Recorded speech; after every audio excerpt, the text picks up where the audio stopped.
আসসালামু আলাইকুম, কেমন আছেন সবাই? আমি আলহামদুলিল্লাহ ভালো আছি। আজকে আমি রান্না করে দেখাবো ছোট সাইজের বাইম মাছ বা চিংড়া মাছ, আমাদের দিকে এটাই বলে।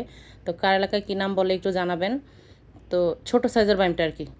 এখন এখানে আমি পরিমাণ মতো তেল দিয়ে দিলাম, তারপর পেঁয়াজ কুচি দিয়ে দিব। তেলটা আমি খুব বেশি দিইনি, সামান্য দিয়েছি। পেঁয়াজ কুচি দিব, দিয়ে ভালো করে একটু নেড়ে চেড়ে পেঁয়াজটা লাল লাল করে নিব। তো আমার পেঁয়াজটা একটু ছিটতেছে, কারণ আমি পেঁয়াজ কেটে ডিপ ফ্রিজে রেখে দিই। তো ডিপ ফ্রিজ থেকে দেওয়ার কারণে এরকম হয়েছে। ধৈর্য সহকারে একটু চুলার আঁচটা কমিয়ে আমি ভেজে নিব। তো এখন এতে আমি পরিমাণ মতো লবণ দিয়ে দিয়েছি। লবণটা আপনারা আপনাদের পরিমাণ মতো দিবেন, যে যতটুকু খান। আর আমার মাছ এখানে প্রায় 250 গ্রামের মতো মাছ আমি কেটে ধুয়ে নিয়েছি।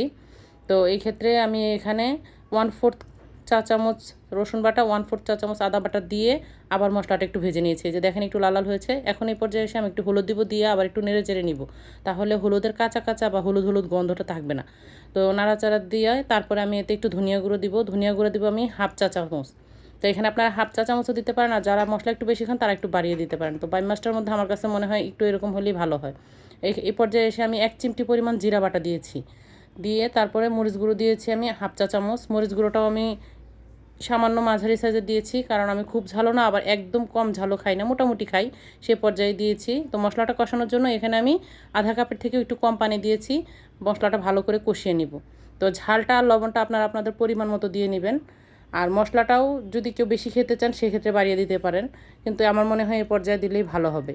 তো যাই হোক, আমার মশলাটা আমি একদম ভালো করে কষিয়ে ভাজা ভাজা করে নিব। মশলাটা যখন ভাজা ভাজা হয়ে আসবে, সেই ক্ষেত্রে মাছ বা মাংস যাই রান্না করি আমরা, মশলাটা ভাজা ভাজা হয়ে গেলে দিলে মাছ মাংসর টেস্টটাই অন্যরকম হয়। আর মশলারও কাঁচা কাঁচা কোনো গন্ধ বা কাঁচা কাঁচা ভাবটা থাকে না। তো যাই হোক, এই পর্যায়ে এসে আমি মাছগুলি দিয়ে দিব। তো মাছগুলি দিয়ে ভালো করে নেড়ে চেড়ে মাছগুলিও কষিয়ে নিব। আমি একটু সময় নিয়ে কষাবো, 4-5 মিনিট মিডিয়াম লো হিটে রেখে তারপরে ভাজবো আমি। তো মাছটা ভালো করে ভাজা হয়ে গেলে আমি এখানে আস্ত রসুন দিয়ে দিব। তো আপনারা এখানে ইচ্ছা করলে আস্ত রসুনটা দিতেও পারেন, ইচ্ছা করলে নাও দিতে পারেন। আমি বড় বাইম ছোটো বাইম এগুলোর ক্ষেত্রে আমি রসুনের কুয়া ছিলে তারপর দিয়ে আমার কাছে ভালো লাগে। তো রসুনের ব্যাপারটা যাদের ভালো না লাগে তারা স্কিপ করে যাবেন।